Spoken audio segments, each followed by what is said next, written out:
Everyone, সবাই কেমন আছো? আশা করি সবাই খুব ভালো আছো। আমিও ভালো আছি। কান্তা ব্লগে তোমাদের সবাইকে স্বাগত।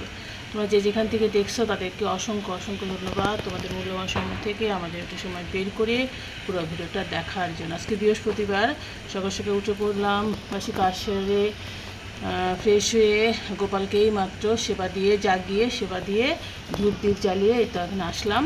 এসে রান্নাঘরে চলে আসছি। সেই যে চা ফুটছে, লাল চা, আদা দিয়ে লাল চা করছি। লাল চাটা করবো। আর হচ্ছে মেয়ের তো পরীক্ষা আছে, মেয়ে রিভাইজ করছে।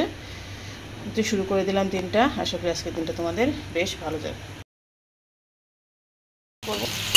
মেয়ে খেয়ে যাবে, বাবাও খাবে, তারপরে যে গেস্ট আসছে গেস্টও খাবে। তারপর পটল ভাজি আর খিচুড়ি করলাম, কারণ রাত্রে রুটি খেয়েছে তো ওই জন্য।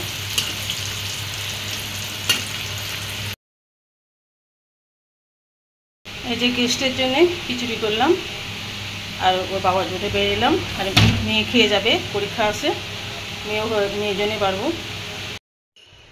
হ্যালো এভরিওয়ান, এই দেখো চাল কুমড়া ঘন্ট করছি। সকালকে খাওয়া দাওয়া মিটিয়ে বরমশাইয়ের গেস্ট চলে গেল বাইরে কাজে। যেহেতু গেস্টটা কাজেই আসছে এই জন্যই আর কি চলে গেল। আজকে দুপুরে আজকে খাবে না, তাও আমি রান্নাটা করে রাখছি বাইসা যদি আসে। আর আজকে যেহেতু বৃহস্পতিবার করে আলু করলা ভাজি, মুগের ডাল আর চাল কুমড়া ঘন্ট মানে কেটে নিছি। আর দেখি আর কি করা যায়। আর গেস্টের জন্য করব মাছ, কারণ গেস্টকে তো নিরামিষ দেওয়া যায় না। কালকে একবার আমরা আমিষ খেয়েছি, যেহেতু একাদশী ছিল, বিশ্বকর্মা পূজা ছিল, কালকে নিরামিষ খেতে পারিনি। কারণ মানে কতবার করবে জানি, একবারই সব করছিলাম। যা হয় হোক, কিছু করার নাই, একদিনই তো, প্রতিদিন তো আর হবে না। তো আজকে নিরামিষ করব আর গেস্টের জন্য মাছ। চলো যতটুকু করতে পারি। আবার মেয়েকে নিয়ে যেতে হবে, বা প্রায় 11:30 মতো বেজে গেল।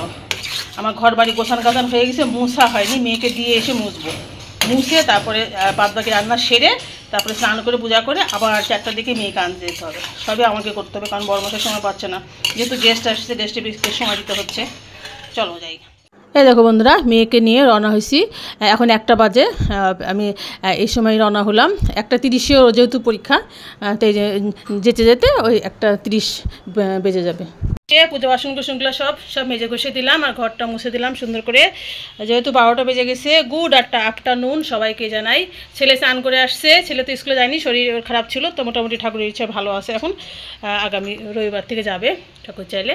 তো ছেলে হচ্ছে গোপালকে চান করে, গোপালকে সেবা দিয়ে দিক। আর আমি হচ্ছে আর সব কাজটা সেরে স্নান করে দেখি পূজা করে তারপরে আমি মেয়েকে আনতে যাবো। চলো এখন যাই। রান্না মোটামুটি হয়ে ঘর মোছা হয়ে গেছে। এখন বাইরেটা মুছি, কারেন্ট চলে গেছে, এমন রাগ ধরে। ঘর মোছার সময় কারেন্ট চলে গেলে রাজ কারেন্ট পায় না, ঘরটা শুকাবে না। তো এর বাইরেটা মুছে নিচ্ছি। এটা মুছে নিয়ে আমি স্নানে যাবো। স্নান করে পূজা করে আবার মেয়েকে আনতে যাবো। তো সময় খুব তাড়াতাড়ি চলে যাচ্ছে। কী যে সমস্যা, দিন ছোট হয়ে গেছে। এদিকে আবহাওয়া ভালো, রোদ্দুর উঠে গেছে। সকাল থেকে একটু মেঘলা ছিল, দারুণ রোদ্দুর উঠছে। তো চলো যাই চান ধান করে। বৃহস্পতিবারে সবাইকে অনেক অনেক শুভেচ্ছা হলো। দেখো আমি আলপনা দিয়ে মা লক্ষ্মীর উদ্দেশ্যে প্রদীপ জ্বালিয়ে দিয়েছি, কি সুন্দর করে মায়ের উদ্দেশ্যে ঘট স্থাপন করে দিলাম। আমার পূজা সম্পূর্ণ হয়ে গেছে। এখন আমি পাঁচালি করে পূজা শেষ করে মেয়েকে আনতে যাব। মোটামুটি 4টা বেজে গেছে।